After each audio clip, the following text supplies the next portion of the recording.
Hi, my name is Tim Hague. I am the founder and executive director of U-Turn Parkinson's, a wellness center here in Winnipeg, Manitoba, Canada. I'm a retired nurse, a professional speaker and author. I'm also the winner of season number 1 of The Amazing Race Canada.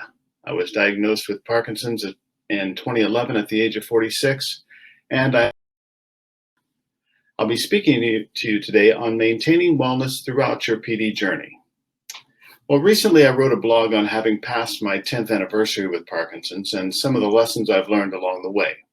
I'd like to share with you an excerpt from that blog. The number one lesson I've learned over the past 10 years is this: it's all about me.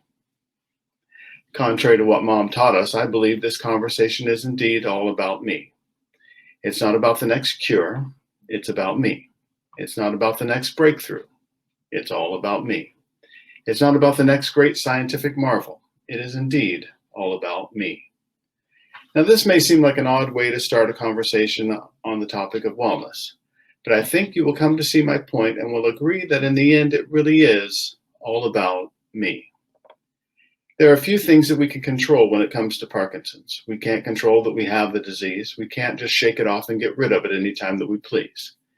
However, once we move beyond the acceptance of this initial reality, we discover that we do have control over the next and most important aspect of the disease.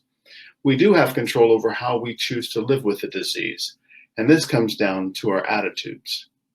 My movement disorder specialist played a critical role in shaping my attitude right from the outset.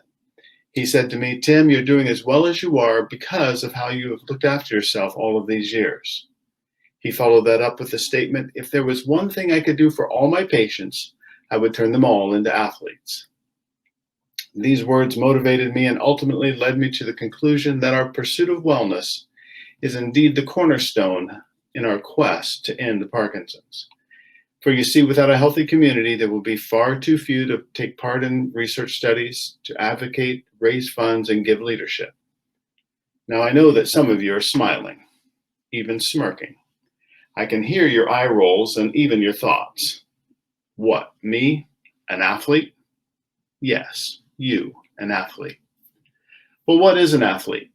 If you Google the word, you will get a broad range of definitions that encompass this thought: someone who has been trained to compete, generally in sports. Daily, you and I are in a competition with Parkinson's. Will it let me walk today? Stand, write, type, think clearly, and on and on. We daily make decisions: how much can I push back? How much pain can I take? What will PD get today? What will I take back? Like an athlete, we surround ourselves with coaches, trainers, counselors, nutritionists, physicians, a broad team of specialists whose only goal is to get us across the finish line as champions. We set goals, we refine plans, we adjust routines, we adapt, we change, but we remain laser focused on the ultimate goal. We learn to do things we've never done before, like sports. Many of my fellow athletes at U-Turn Parkinson's never exercised a day in their life prior to being diagnosed. Now they have made the mantra, "Exercise is medicine," a part of their DNA and daily prove their athleticism. They have changed who they are so that they might become who they want to be. To be clear, our pursuit is not purely in the physical realm. Like any world-class athlete, we control what makes its way onto our daily calendars. We are continually learning and improving our knowledge of our competition and our game. We ensure that we surround ourselves with a community of family and friends who support us, and we give special care to our emotional and spiritual well-being. In short, we continually train ourselves for the daily competition we wage with PD. We are indeed athletes, and Parkinson's is our World Series, our Stanley Cup, our Super Bowl, our World Cup, and the trophy we are competing for is our very lives. As athletes in this context, we have the added bonus that not only is doping legal, it is encouraged. Now, to be a world-class athlete, one necessarily needs to be fairly narcissistic, self-centered, and inwardly focused. You have to look after your needs as an athlete if you ever hope to make a podium finish. As an athlete, we have committed to eating well, not just whatever we want. We have committed to responsible drinking, to controlling our calendars, and training when we should, not just when we feel like it. As athletes, we have committed ourselves to goals, ideals, and a first-place spot on a podium that will not be accomplished otherwise. Lest our analogy wane, let's consider what our real-life goals, ideals, and podiums look like. To retain relationships with our spouses, children, and friends. To stay in the workplace as long as possible. To live in our own homes for as long as we can. To maintain self-care as much as possible. To reduce dependence on medication, and to continue traveling. These are just a few of the real-life goals that we are training for. We long to be champions in the eyes of those we love. We long to hold the number one spot in the hearts of those who love us. This requires a dedicated pursuit of wellness. Well, what is wellness? It's often defined in a number of ways. If we are to maintain it throughout our PD journey, it would make practical sense to ensure that we know exactly what we are talking about. It is so much more than me running the Amazing Race Canada or Jimmy Choi running the next American Ninja Warrior. It's more than just physical exercise. If you go to Google, you will find these types of definitions. The state of being in good health, especially as an actively pursued goal, from Oxford Languages. The quality or state of being healthy in body and mind, especially as a result of deliberate effort, dictionary.com. I personally like an active process through which we lead healthy lives in both body and mind. Now, if you go to the National Wellness Institute in the US, you'll find that they break wellness down into 6 different spheres. Number 1 is that physical health that we're all very familiar with, the care and challenging of our physical bodies. That 150 minutes a week target, the 30 minutes a day of moderate to intense exercise, where we know that we're slowing the disease because science is clear on this. It has an impact. We know that this will look different for each of us, but it's a primary point here that we need to take care of our bodies. Next is occupational, or as I like to say, how we fill our days, what we do with our day from day to day. Are we healthy in managing our time? Then there's intellectual health, the challenging of our minds. I'm attempting once again to learn Spanish, this time with a target towards Barcelona, of being somewhat conversational in another language by the time we get there. Social health, friends, family, support groups, running clubs, workout buddies, etc., finding ways to connect and to stay socially engaged. Then there's spiritual health, answering the big questions of life, like who am I? Why am I here? Why did I get PD? And finally, and not least, emotional health, taking the time to care for our mental well-being.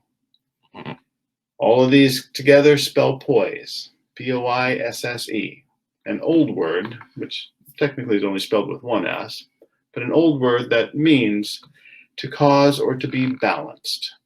Synonyms for poise are balanced, equilibrium, control. Isn't this exactly what we're looking for?